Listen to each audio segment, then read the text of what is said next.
Hello, everybody, and welcome back to Songsmith for our first official bonus episode on the show. In today's special episode, I'm going to be interviewing my cousin, Lucas Alvarez O'Connell, and talking about his experiences in songwriting and where his journey is now and where it's headed in the future. This one's a little bit more of a laid-back conversation, but I think you're going to get a bunch of great stuff out of it.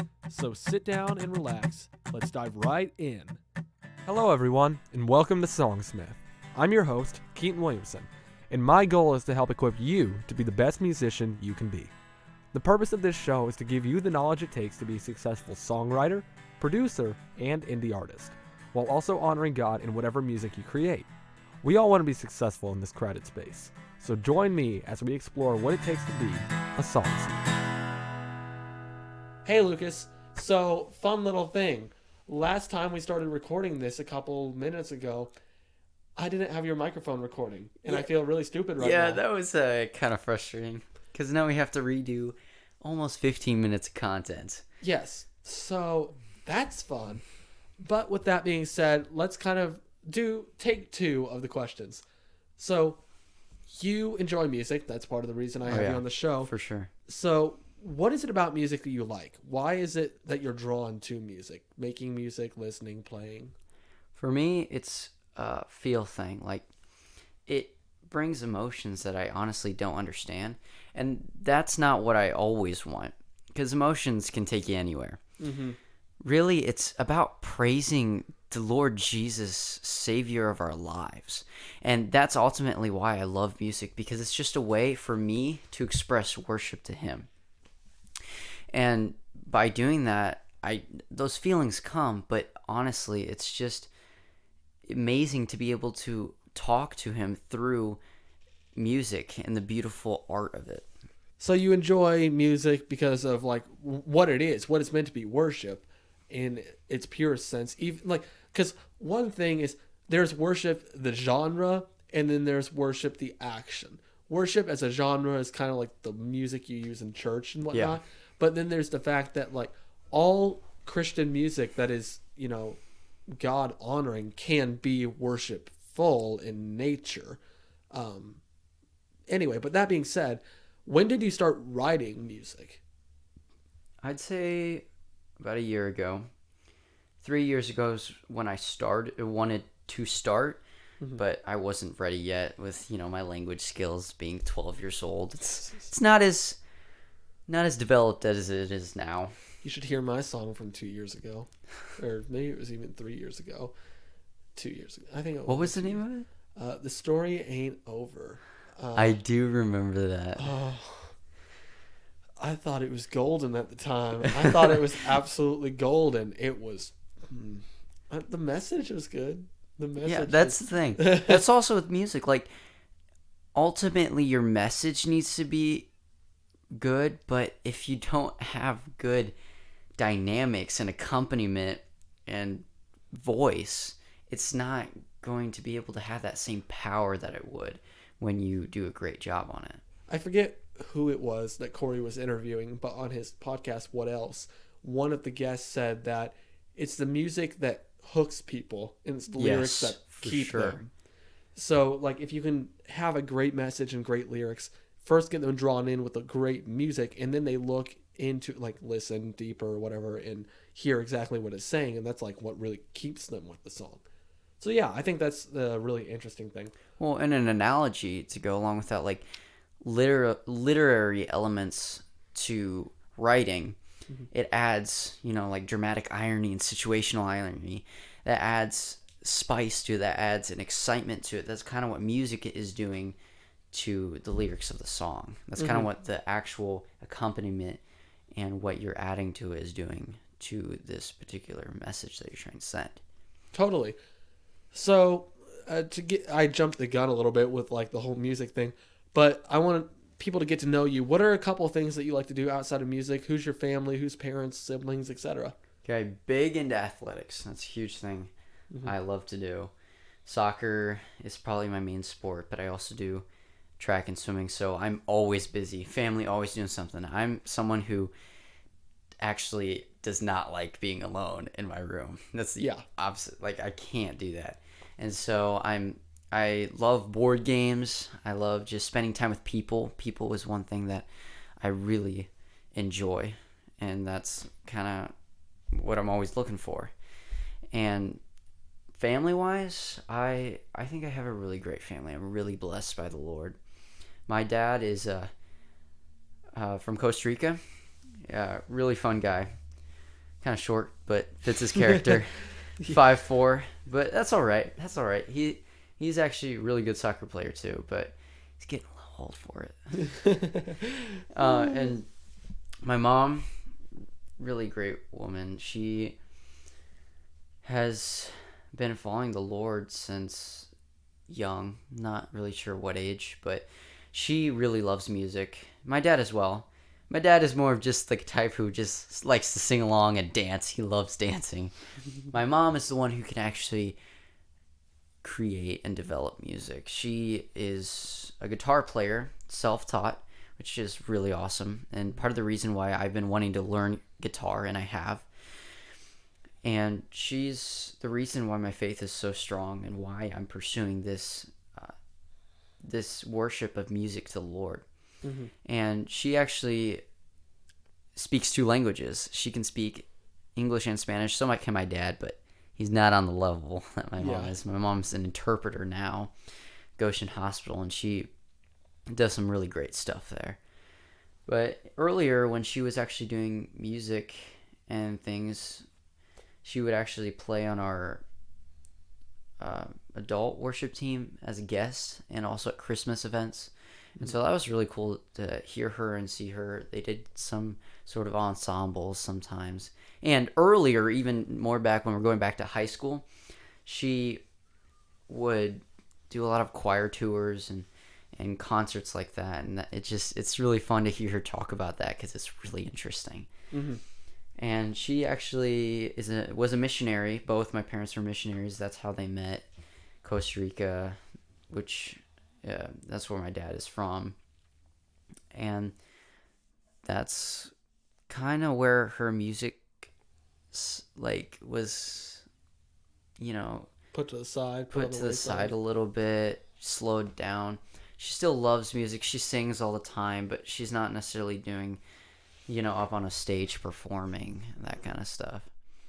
And my brothers and sister, 2 brothers and a sister, they just like singing along. My brother doesn't know how to play piano. My youngest brother, the other brother was Timmy. He's the middle brother. I'm the oldest. And I have my youngest brother who played drums for a little bit. Not super committed, fortunately, because I cannot play drums. It's kind of nice to have someone who knows how to do that. I want to learn how to play drums eventually. Oh yeah, it's a completely different instrument. And it's so different from everything else. Yeah, you have to completely learn a new way of playing. Yeah, it's not like melodies or... I mean, there are notes, but not in the same way. Different. It's so different. And but it adds so much. Yeah, it does. That's tempo and actually it's kind of the strong... The heartbeat of the song. That's a perfect way to put it. And... also, going back to my family, I have a little sister. She's only 3, so she just loves to sing along with stuff. But honestly, I think she is going to be a great musician if she really wanted to. Obviously, normally you don't start wanting to songwrite before you've gotten into music. So when did you get into music? What instruments was that? What did that look like? Were you forced into music, or was that a choice you made? Definitely a choice, not an obligation. It really started at my church with just seeing my worship team. Actually, if you guys want to check out my church on YouTube, or I think Instagram as well, Zion Comunidad Cristiana or Zion Community Christian, if you can find that, they're really great at playing, and they have a lot of knowledge in that area. And so if you want to check out our church, that's where you'll go, and we have a really awesome program. It's also bilingual, so we sing in English and Spanish. Mm-hmm. And I can make sure to link that stuff in the show notes, so if anybody wants to look at that, there should be links just under this episode right now. You can go look at on Instagram, YouTube, wherever. So yeah. I think when I was around 8 or 10, I think that's when when my mom started putting me in lessons Mm-hmm. for piano. I was I was very chord and play by ear trained. That's how I was taught. That's how I was shown how to do things. And so classically, it was really hard. It's still been. I still haven't even learned how to truly classically play. And I think starting with that might have been detrimental. And I've been through like 4 piano teachers, and I've been through all of it. I've been through extreme, like all chord based. I've been through all classical, and I've been through a mixture. And actually, Jenny Lanson was both of our teachers. She was my second piano teacher. We started going to her because all the cousins, like our families, all talk about like the things we do and get connected to a lot of things. Same things. When Lucas was homeschooled, we were in the same co-op as well as our cousins, the Stanleys. Actually, Connor Stanley, the oldest, did my logo for the show. So he's touched this. Lucas is in the show. But they talked about how great Jennifer Lanson was as a teacher. And we were like, okay, let's try her out. And Haley and I, my sister, both really loved doing this. Oh yeah, me as well. She's so fun. I as well. Yeah, she knows how to teach things in a way that it actually you understand it. Sometimes because she mixes the two. She knows how to play chords because she plays on a worship team, but she's also classically trained. And I gotta admit, I leaned more towards chords just because that's how I knew what to do. But she also taught me songs that were completely sheets of paper with notes on them, which is not what I was normally used to. And I think that really helped me in developing those skills. She's a great teacher. I think what she does really well, what she did for me some, and what I wish I would have had earlier on with my first piano teacher, is understanding how chords and notes correlate with one another. Like, she gave me Heart of Worship by Matt Redman. Unfortunately, it was near the end of my piano lesson, so I never really got into that song. Yeah. But she was trying to help me understand how it was a melody sheet. It wasn't chords. Yeah. And understanding how that melody and how those notes fit together into the chord. For sure. It's just breaking up the chord or rearranging the notes in it and understanding the principles behind it so that I can take that and do whatever I would like with my own music or whatever song I play. Because it makes it more interesting than just playing solid chords. But so yeah, you play piano and you also play guitar. You're self-taught. Yep. Or have you taken some lessons? No. No. I tried online stuff. Mm-hmm. I think it was during actually COVID when I was still homeschooled. COVID. Let's go. Oh. Yeah. If I'm being honest, it really didn't affect my family and not really yours either. It just made everyone else in the world go crazy. I know, but for us, we're like already at home. It's like homeschooling. This is kind of what we do. So it's like e-learning's homeschooling. Oh, no. E-learning is not No. homeschooling. Trust me, it is a totally different thing. And I would say no. I'd hate e-learning because I've done a little bit of it. Our school's really good at making it less work than it has to be. Mm-hmm. I go to ECA, but homeschooling is really great, but it needs to be done well. Yeah, it can't just be like, especially depending on the age, it takes some involvement from the parents, making sure that you have stuff that your kids are actually going to learn from and have it set up properly. You can't just check out. And if you get them like the cheap lecture type stuff all the time where it's just videos, that's just e-learning. Yeah, and like, anyway, trying not to get too sidetracked. This is a songwriting Speaking podcast. of COVID, that's when I really had an opportunity to do music, but I didn't. And I actually really regret that because I was at home a lot. Mm-hmm. I didn't know how to play guitar at the time, so that really wasn't an option for me. Piano, I wasn't really keeping it up too well, so I lost a lot of time there. But I did have some guitar lessons online that my mom got me registered for, but I was too lazy to do them. I just wanted to. I like to learn quicker than I need to. I want to move along with things faster. Yeah.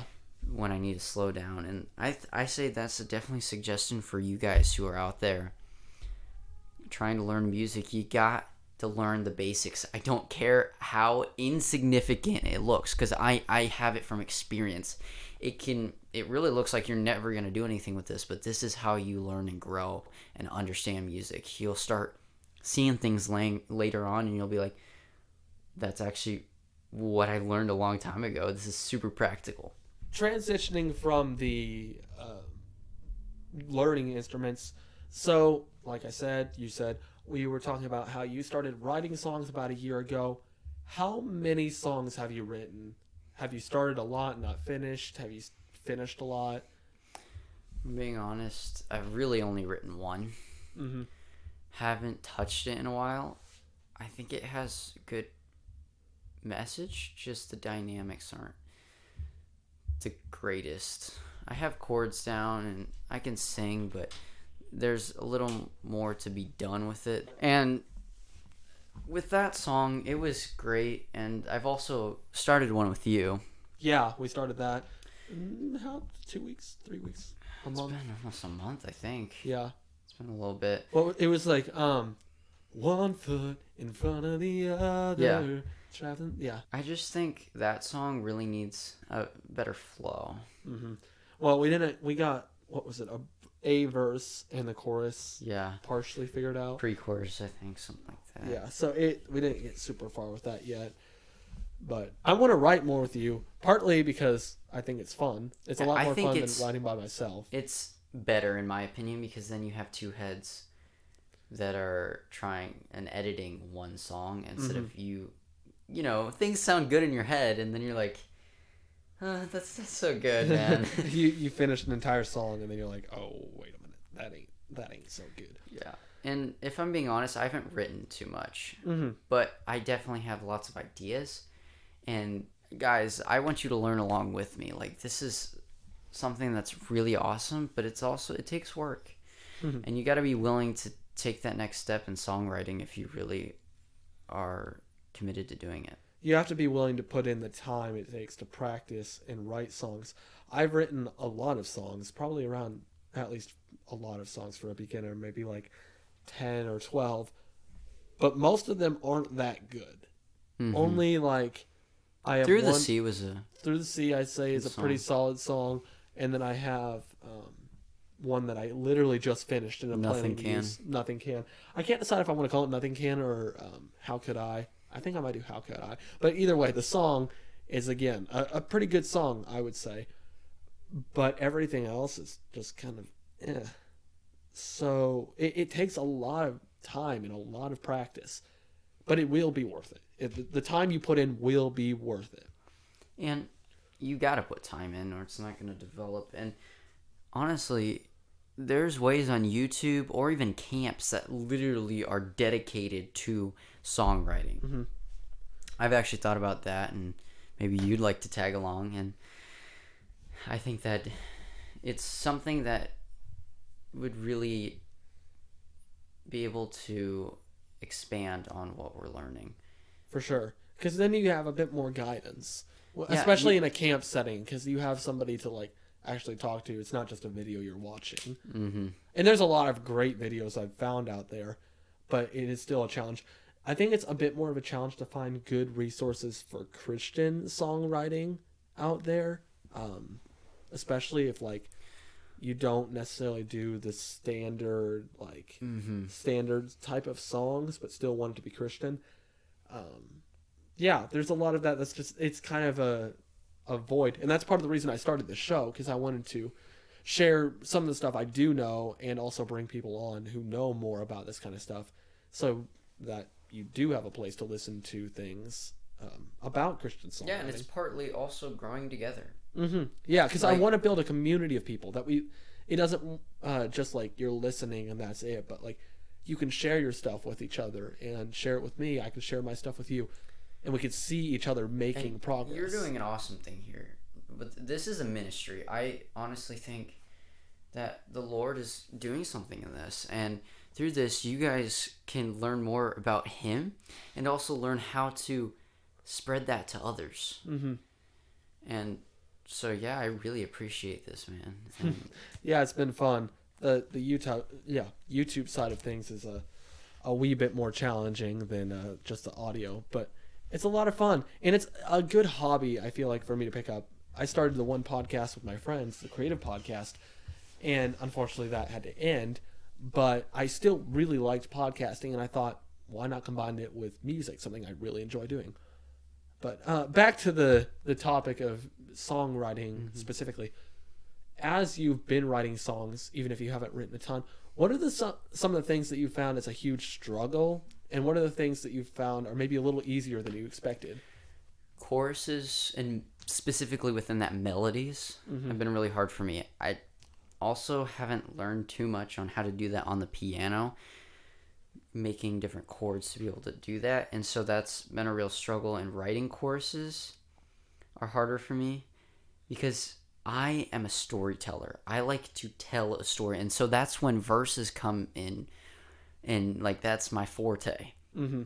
Because I can tell a story through the verse, but then the chorus needs to be, this is what it is. It's not like I'm yapping the whole time. It's like the chorus is the meat of the song. It's like the main thing, and the verse expands upon that and kind of tells different angles about it. Bridges are just have also been, they're just different. They have to be different. That's the whole point. Yeah, that's what makes it a bridge. It's a bridge is supposed to give you a break. It's supposed to carry you. It's a bridge. Yeah. Carry you across into something different and then take you back. Yeah, it's kind of like, because on the more like nerdy side of music, there's this, I forget what it's called, some rule or whatever, where when someone hears something once, it's like, sure, whatever. Then you hear that same thing twice. So maybe you hear a melody in a verse once, and then you hear it twice, so it starts to stick. And then you hear it 3 times, and it's like embedded in your mind. But after that, it gets repetitive. So when you have like the verse 1, verse 2, chorus, verse 3, chorus. So you've heard the chorus twice, verse 3 times. The bridge gives you a break from all that. It gives you something new to hear. Then it brings you back to the familiar to kind of like close out the song. So there's that side of things. And then, I mean, a bridge can be a great way to tell a different angle in a song, because typically the verses kind of follow a similar type of message and the chorus stays almost the same all the time. In my song Through the Sea, for instance, you know, the verses are talking about examples of like the Israelites in the wilderness, ourselves, and our like sometimes distrust or unfaithfulness. And then the chorus is about God's making his way through the sea, making it through the problem. And then the bridge takes a whole different approach, and it's like talking about how God's way is higher, it's stronger. Yeah, that's basically the whole bridge. Your way is higher, your way is stronger. What genre do you like to write in? What kind of music do you like to make? I like worship. It's kind of what I've been surrounded with a lot, but I just enjoy it. I think I have a voice for it. You know, some people have voices for different things. Like, I don't really see myself as a country singer. Like, I don't think really. I don't think I could really. I might be able to, you know, fake it till I make it, but like, not really something either I enjoy or it's my thing. You mean you're not gonna go God's country? No, not what I'm looking for. Definitely not. I also enjoy contemporary Christian. That's what I listen to a lot. And I've been told by my friends, like, dude, you need to expand your playlist. And I do find myself, I'm listening to kind of the same things in music. And expanding on that and listening to other things also, I think, could really help with songwriting. Oh, for sure. I suggest that for all who are listening as well. Like, get out there and listen to music. Now, be smart with what you listen to. Don't listen to, like, super inappropriate stuff. Yeah. But look for different types of music and how they write and how they create their songs. You're like recapping one of the episodes I already did. It's like, Really? I have an idea. In that one, I literally talked about how exposing yourself to different kinds of music and analyzing it and like listening to how different things are done. I think that's also why learning different instruments can also be really helpful. For sure. Because you can take different angles on it and just like liven things up, make it a little more fresh. Because you might have a more tendency to feel a certain way when playing the piano opposed to guitar or something. Or if you really want to, learn how to write a song on the drums. That's difficult. I mean, You can go in and add other instruments later, just like work on a nice little. And then add a rap into that. Yeah. What is there a genre? Again, I know that you've not written a bunch of music, so it's not like you might be able to answer this extremely well. But is there a genre that you wish you could write more of, or wish you could write better in? I like more mellow songs that have strong meaning. Yes. That's what I really like to write. Like Gratitude, that's a great example, which I think would be considered contemporary. Yeah, it kind of like rides that, Brandon Lake and Elevation Worship ride that line between being contemporary music and worship sometimes. And it's like, what exactly is this? And those are my two favorite genres, so I like mixing the two, and it's I think it makes for an interesting song a lot of times. We're going to end this episode about 2/3 of the way through the interview. Lucas and I had some great conversation, and I decided because of the length of it, I would break it up into 2 different bonus episodes. The one is coming out today, as you listen to it, obviously, and the next one, which is the rest of this interview, comes out tomorrow as of the time this releases. In the second part of this interview, we talk about what Lucas's plans with his music are and what his moving forward future plans are, and I think you are really, really going to enjoy what he has to say. On top of that, the Songsmith Challenge will be at the end of that episode, as well as the normal end credits, you could say, where I list off some of the things we mentioned and certain things coming up. Can't wait for you to hear that second part of this episode, but until then,